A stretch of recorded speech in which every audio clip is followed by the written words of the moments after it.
I'm Maurice Hicks, and I am a writer, director, filmmaker, a person who takes photos. I am not a photographer. Um, and I'm kind of a wanderer. And I'm sure you're all of those things too. It's in you, I'm sure. Um, I live in Greensboro. Um, I have a corporate job that treats me pretty well. I'm fortunate. It lets me create. And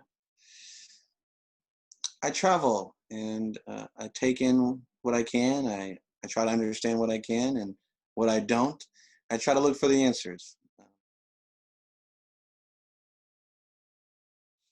I was really always into films and filmmaking, like comics and things like that.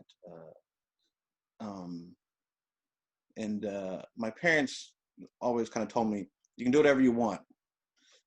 There was never any kind of like steering into like either a particular field or a career or an expectation. They really were just like, all of it you can do. And that's something I really appreciated, that I could just kind of explore where I wanted to be. Um, Went to UNCG for a double majored in filmmaking and psychology. Almost got a minor in sociology, but I was ready to be done with school, so I just went ahead and got out of there, graduated. Uh, let's see. After that, um, to be perfectly honest with you, I knew I always wanted to make things about kind of like disenfranchised voices or lesser seen voices, the African American experience. I know that whenever I was growing up and we think about coming of age films, if I can speak bluntly, the ones that were prominent or very popular were always about like the suburban kind of like often white kind of coming of age experience. It was very rarely seen as like a minority or African American kind of coming of age. So that kind of steered me into that direction. Like, hey, I would like to see these stories from a different perspective. So that fuels a lot of my work. And then after I graduated, I got a corporate job pretty immediately. My grades were pretty good in college. And I got to be honest, I wish I could say that I was like this broke, starving artist. I'm not. I've been very fortunate in my life. My job treats me very well. They allow me to go off and make art whenever I want to do it. My job isn't in jeopardy because I'm going off and making stuff. I've done 2 long-term projects at my job where I'm just like away for like 3-4 weeks, and they're like, that's fine. So really, I have no complaints, and they give me the freedom to create things, and I don't feel pressure. Like, my job is in corporate kind of finance, but I don't feel like I have to like hold back on what I want to say or express myself creatively to worry about my job.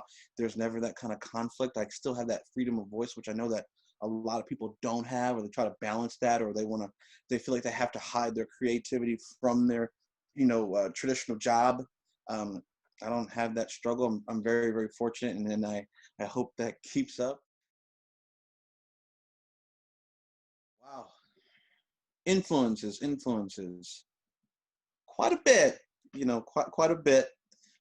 First and foremost, as far as like film influences go, uh, Spike Lee, John Singleton, Barry Jenkins, uh, Claire Denis, uh, Denis Villeneuve. I always mess up his name, but he directed the sequel to Blade Runner, 2049. Ridley Scott, to a lesser extent. I like him for Blade Runner, Alien, and a few other things. Kingdom of Heaven's another one that he did I really, really like. Oh gosh, Anton Corbijn, George Clooney in a weird way, because I feel like he's one of the very few, like, I feel like elitist actors who's able to capture the everyman in a kind of a distinguished way. I like that guy a lot. Let's see, who else? Oh man, this is tough. Like, I wish putting him on the spot is tough. Some other media I like. There's a Satoshi Kon. He was a director of anime. He's passed now, but he was a writer and director of anime, and he was wonderfully visual. I want to say that Christopher Nolan and Darren Aronofsky have also almost like ripped off his work in a couple of instances. I know that for, I think, Requiem for a Dream, I want to say that Aronofsky bought the rights to Perfect Blue, which is a Satoshi Kon anime, so he could emulate some of the imagery for the film from the anime. It's really cool, and I want to say that Christopher Nolan did that for Inception, from Paprika, and then Interstellar. There's some similar imagery from Satoshi Kon's Millennium Actress. So that guy, Satoshi Kon, has been influencing tons of people, big guys all over the place. And I have some of his work over there, some of his art books. And the guy was just like such like a visual thinker that it's no mystery that people just love him and they love his work. And yeah, I think he's been passed now for about a decade, but his work is timeless and people love him. Oh God. But yeah, influences all over the place. My mom, she's kind of a kooky lady, and she was like, everything goes. If you want to be kooky, if you want to be into that, if you want to laugh one day and dance the other, you really can just do whatever you want. And so I never felt kind of trapped by what I wanted to explore, and I could just do it. And my dad, in like a kind of a different kind of approach, he was like, if you want to, and he was a little cynical. He was like, if you want to kind of get ahead, you have to be better. You have to set yourself apart. So that kooky nature plus wanting to make sure that I was going to be seen or I was going to excel or get what I feel like I deserved was like, try harder, go harder, invest more, spend your own money, buy your own stuff. Don't wait for somebody else. Because I know a lot of times, a lot of people who have trouble getting started in the art world or filmmaking or whatever, a lot of them are upset because they don't know those people. They haven't made those connections, or there's like this bitterness over whose uncle gave who money, or who got a grant for this, or whose fundraising went really, really well. And a lot of people, if they don't have those things, it can often stop them from creating anything at all. And my father's mindset was, you're not going to know a lot of people, or maybe you don't have the money, maybe you don't have the resources or the access. That is no excuse. Go do it.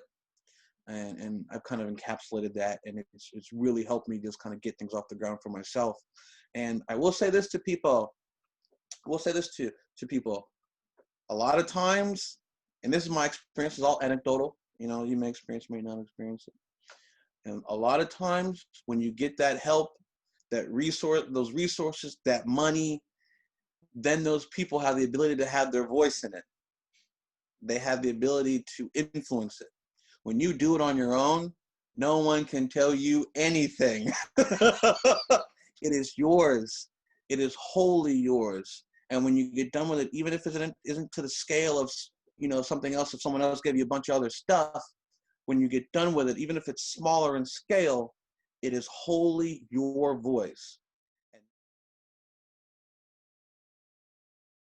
If you go to a public place in DC and put down a tripod, or New York and put down a tripod, or LA and put down a tripod, or have like a low budget production, people want to know where your permits are. People want to know if you have the this, or like if it's a certain size, is there like water available? Is there an EMT? Have you paid the location fee? All kind of stuff. Just this red tape that if you have all those things in place, you can do whatever you want. But for a smaller production, those might be hurdles that you can't get over, especially if you don't have any money. But in Greensboro, because it's not really a thing, Greensboro is not really a place where this stuff is happening. Permits? What? Who cares? Fees for locations? A lot of places, a lot of people are so excited about being part of the process, like, oh, they won't even charge you. They just want to be a part of it. It's something novel and new and different, and it's not happening here. So they're not jaded. They don't see it as like a capitalistic opportunity yet. So they're just like, yeah, sure, please do it. And so that allows me, I would say anybody in Greensboro, if you're an artist that needs to go out and capture something, there's a good chance you don't need a permit. No one's gonna try to sell you one. If you need a location, as long as you work with business owners in their hours, give them a little bit of money, pay for a few dinners, or compensate the workers who are around. They don't want $1,500 for the day for the location like they may want in Atlanta or LA. The most I've ever paid for a location in Greensboro was from a guy who actually was a transplant from New York. He wanted $100 an hour for like this really nice nightclub. And that's nothing. That's still nothing, So it allows you to get that scale without a lot of the red tape, but a lot of those resources that are present in larger cities, you may not have. But if you're someone who wants to get it on your own, and you're a problem solver, you'll cut right through that like butter. And with filmmaking, artists, whatever, that's all it is. Artists are problem solvers by nature. There is where they're at, or what they have, their resources, and what they want their end goal to be, or what it's going to be after the process of creating. That getting there is a series of trying things and problem solving. And if you stick to it, you'll get there. And with Greensboro, I'll say it like this: you're not going to get a lot of help. If you don't know a lot of people, the arts, the in community in Greensboro is very tiny. There's not a lot of resources to go around, and if you're in, and if you're not, then I'm sorry. But that being said, they leave you alone to create. If you have gumption and you're ambitious, no one will get in your way.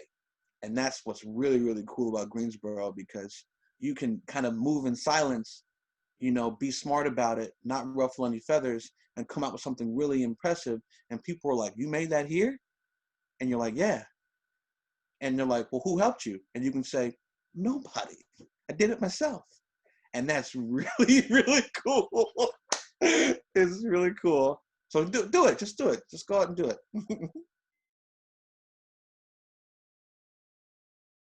So a couple things.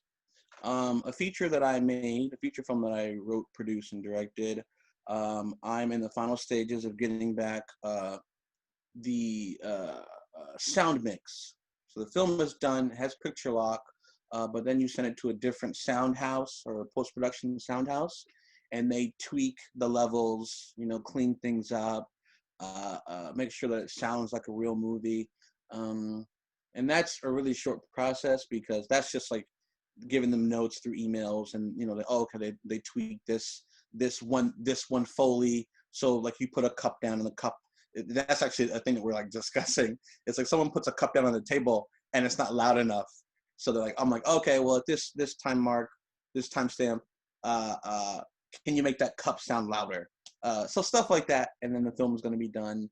And then also I am finishing up a kind of like rom-com screenplay, which is kind of out of my wheelhouse, but I'm working on that. But it's got a bit of social commentary about relationships and expectations of relationships, and respecting what other people want out of their life journey, and basically the idea that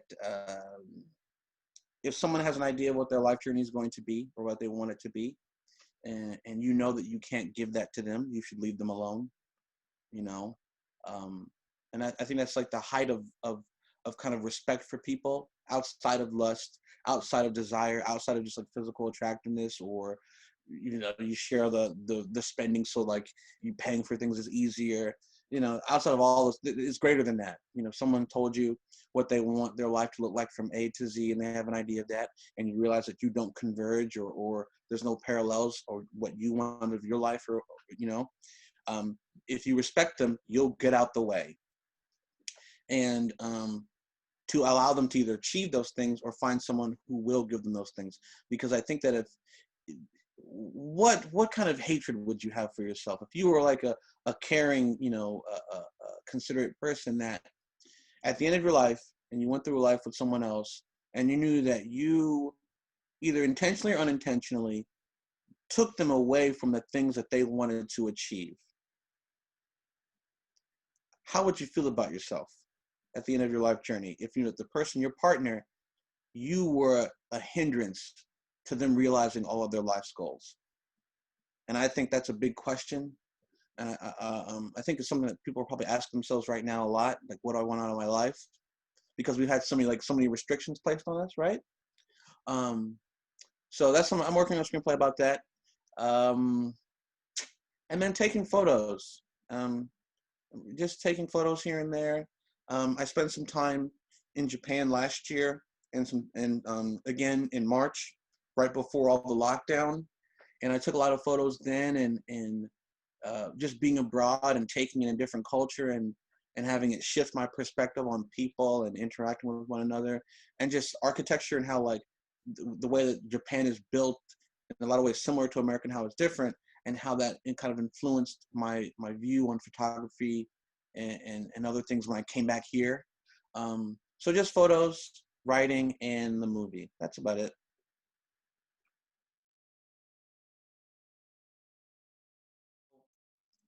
Filmmaking is expensive. A lot of times there is no way to get around that. So a lot of times, because I am someone who likes my own ideas and my own ideas unfiltered, that means taking on that responsibility that you're going to pay for it. And a lot of times that means that you don't get to do the stuff that you want. Like, just let's say I want to go on a vacation that has no art involved at all. Just, I want to go somewhere. Whenever I do that, there is that kind of internal struggle, that kind of like cognitive dissonance, right? Where I know that I could be putting this towards a project that is going to require funds from me, not from anywhere else. It's going to come from me. And so whenever I go out and enjoy myself, or I buy a movie, or I go and eat like a nice dinner somewhere, there is no two ways about it. It is taking away budget from an art project. It is taking away money from extra photos, instant film processing. It's taking away from all of that. Or if I take a vacation day that I could be dedicating to just production days or a writing day, and I just go goof off somewhere at the beach or in the mountains somewhere or abroad, that is taking away a day that could be spent on creating. And you have to balance that out, because I do have a traditional 9-to-5 job. I don't have this unlimited amount of time. I can't just, like, I don't make a living by singular project through singular project. I don't get like a lump sum for a finished project like that. I get paid, and so divvying up the time and dedicating it, like, hey, look, I tell my job I need these 3 weeks off. They don't care where I'm at. I could be on vacation, or I could be creating something. They don't care, but that responsibility is up to me to decide how to spend that time to get where I want to be. And it's tough sometimes, just relaxing and kind of having, like, turn your brain off time, and then creating, because you know that if you don't do it, it won't get made. And that's another thing. You struggle with that. The self-care, relaxing, take a load off, or I have this time, I don't have infinite life. Which one is the priority? Which one is the priority right now, and which one needs to get done? So I struggle with that. And then also, I don't have it in me to write like I used to. And what I mean by that is, like, the long stints of, like, sitting in a chair for 10 hours and not getting up and just writing. I could do that a few years ago, but I can't do it now. I at most I have a good 2 or 3 hours in me, then I have to, like, wander off. My mind kind of drifts in a way that it didn't used to. So I struggle with that, because I get frustrated, because I know, like, hey, when I was 30, 31, this would have been a no-brainer. It's noon. I'm gonna write till 7. That's not gonna be a problem. But I can't do that anymore. So I have to kind of plan it out better. I have to set kind of like goal markers for myself. Or I can reach out to a buddy who helps me out sometimes, and I say, hold me accountable. If I say that by the end of the weekend, I'm going to have additional 15 or 20 pages, I need you to hit me up on Sunday and say, hey, Maurice, where are those pages? Where are they at? But I had to consciously set that up and he holds me accountable to make sure that I'm getting my stuff done, because I don't have the, I guess, the dedication, the dedicated attention like I used to. So I struggle with that as well. Everyone's perspective is like a filter, a tea bag through which you kind of filter life experiences through, and it's going to come out in an individual way or a unique way, depending on who you are. And putting that filter, putting your filter and only your filter on your experiences or your desires or your ideas, or uh, uh, uh, is going to recreate, or is going to create something unique to you. And I think that your purpose, if you have the drive, is to create something that's unique to you, because it is a distillation of you. There's a distillation of influences that you have, the way that you kind of take those and kind of morph it to work with your brain and your ideas and your wants, and the output is so uniquely you. It should be. Um, and I think that whenever you add your unique vision to the other unique visions, it provides like this roadmap, or like this safety net in a kind of weird kind of way for other people to say, hey, look, I can add my unique vision to this, and it doesn't have to be like this other person's. That's another addition to the conversation, to the collection of like these artists' opinions and interpretations of things. And I think that whenever you output something, or you create something, or you filter it through your ideas or your creative process, you're strengthening that bond to society, and you're strengthening that bond to other artists that gives them the ability to create and kind of encourages them to create. So uh, yeah, I think that's kind of the purpose, to create something that's genuine, truthful to you, and when you do it, you're helping the greater community of artists to feel okay doing it, to continue adding to that conversation. Um, yeah, I think that's right. I don't know. A Letter to My Son is a project I made about 5 years ago. It's been a minute, but it's still kicking, which is totally insane to me. Um, it's about a father who pens a hypothetical letter to his hypothetical son about the societal issues that he's concerned with that would make him hesitant to have a child, a son in particular. You know, the title. And I it picked up steam much bigger than I thought. Like it was one of the ideas that I paid for myself. It was just one actor and a camera and a mic, and we followed him around, and he provided some kind of like break the fourth wall kind of like delivery, and some B-roll and some voiceover and stuff like that. A very simple kind of project, but it really resonated with a lot of people. And I feel like my perspective as an African American man in America, and the challenges that I grew up with, and challenges that I think that a young boy would face, I think that resonated with people, and it touched a lot of people. And I still get called about it today. A company bought the rights to it, the streaming rights to it, so they paid me for that, which was kind of cool. I still do kind of like appearances, talks, and kind of like Zoom calls for them, or Zoom conferences, Q&As for them because of that. And yeah, I feel like it has resonated truthfully to other people, um, that they want to talk to me and speak to me, and they want to watch it and share it with people. And that's like the greatest honor ever. That's something that I created resonated with people to say, hey, look, these are some feelings that I've also experienced, but it's distilled, you know, this unique experience is distilled for 10 minutes, and I can connect with it. And so many people have connected with it over the years. I'm so proud. It's taken on a life of its own, and I'm so happy that uh, the inspiration kind of flowed through me, and I was the proper, kind of like vessel at the time, with the motivation and the resources to create this thing that needed to exist, that needed to be a part of the conversation.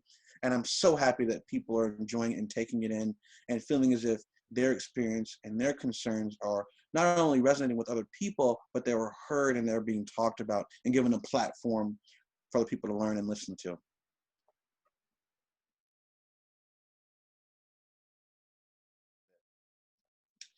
The pandemic, I know has affected a lot of people's jobs. You know, a lot of people lost their jobs like overnight, and you know, millions of people. You know, I just think just recently we got below 1 million new jobless claims for the week or whatever. I know a lot of people are kind of like displaced or trying to figure out what they're going to do to support themselves. I'm busier than ever at work. You know, the work has not slowed down. If anything, more is coming in. Um, the only difference is like right when the pandemic started, um, uh, uh, I was in Japan, and I was on vacation. And it's funny, I didn't tell my job I was going to Asia. I just went because my job kind of lets me go wherever I want to go. And I was coming back, and I posted like a single photo or something at the time on Facebook, like, "Hey, I'm in Japan." And someone told on me, like a coworker of mine saw it and told on me. And when I got to Chicago, I was flying back. My boss called me and said, you need to call me right now, you know? And I was like, okay, you know, and I wore a mask the entire time. I did the hand sanitizer thing. I stayed at a close proximity with people. And in Japan, everyone was wearing masks anyway. You know, people were considerate that if they were sick, they were staying away from others or just not going out. So I wasn't worried about catching it over there. Like, they're handling it so well. Whatever you heard about Japan mishandling it is false. They handled it so well. But I got back to Chicago, and my boss called me, and she's like, "You're on a plane. You can't come into the building. We have to ask you to quarantine." And it became like a company-wide kind of policy implementation, where like if you got on a cruise ship, or you got on a plane, or you went to any kind of like heavily trafficked vacation area, just out of precaution, they're like, go work from home for the next couple weeks. And I actually think I was really responsible. I actually applaud my job for doing that. But when they started doing, I guess, like their own kind of like intercompany contact tracing, right? They found out that so many people had gotten on planes, gone on vacations, gone on cruises, was around other people who may have been exposed. My job was just like, everybody, don't come into the building anymore. Everybody go home. But our job is so tech influenced that we have a contingency plan built in years ago, like probably 6-7 years ago, that in the event that we couldn't get into the building through natural disaster or power outage, we could just flip a switch and all work from home immediately. We didn't miss a beat. No one missed anything at my job. So any kind of place where there was like a shortfall, a lot of that stuff came straight to us. So that meant an increase in work and things to do. So I've just been busier. As far as my creative work, I haven't been able to take photos. That's kind of a bummer because you can't really go out with people. There aren't many people out as much. Collaborating with large groups of people like in film or in other things, that's not really like, you shouldn't do that right now. So that's kind of, filmmaking is out of the question right now. You can't do it. Photography, if you're just kind of by yourself, or if you are with someone who has been quarantining, just one other person, that's a little touch and go, but that can be done. And then writing is, you can write wherever you want. So writing has picked up.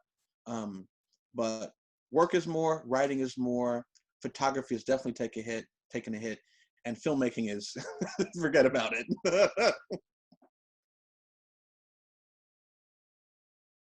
As a black guy,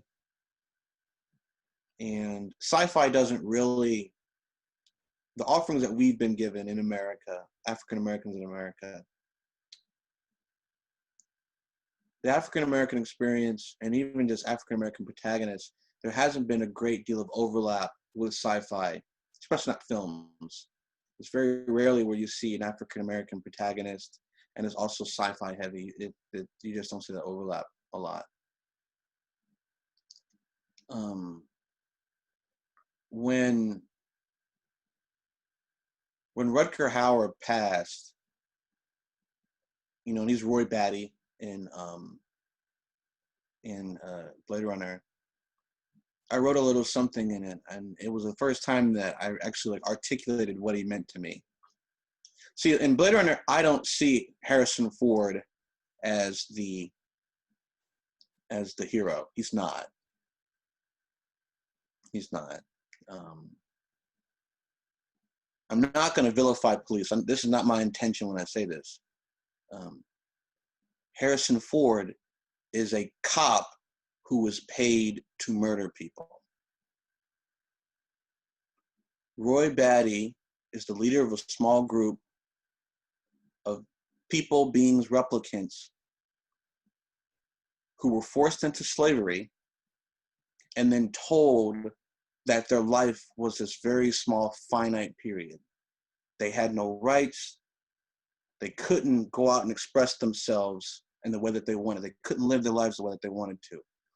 Roy Batty was someone who knew that he had a raw deal and he was unhappy with it.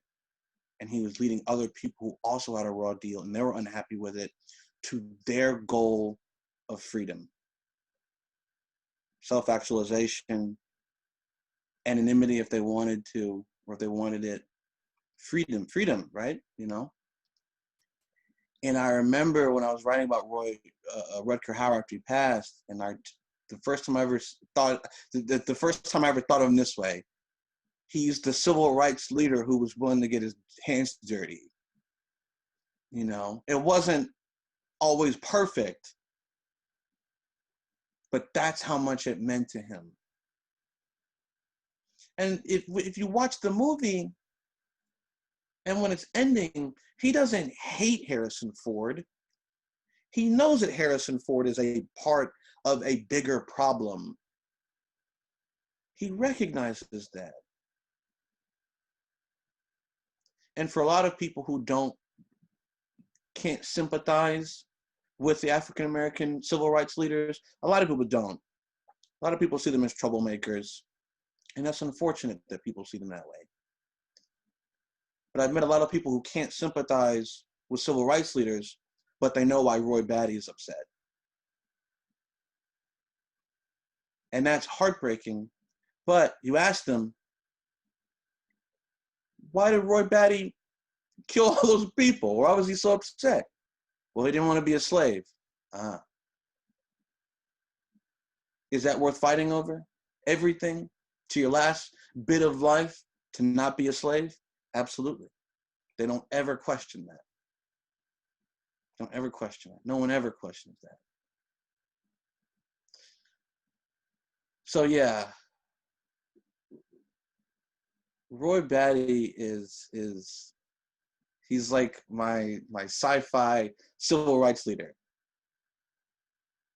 And it's interesting because like you think about the parallels of like civil rights leaders like Malcolm X and MLK and you know some of the Black Panthers and Hampton and you know Angela Davis, those people that were like none of them ever expected, you know, some, and a few of them, you know, Angela Davis is still alive. I don't think that she expects to live long enough to see complete equality. She's smarter than that.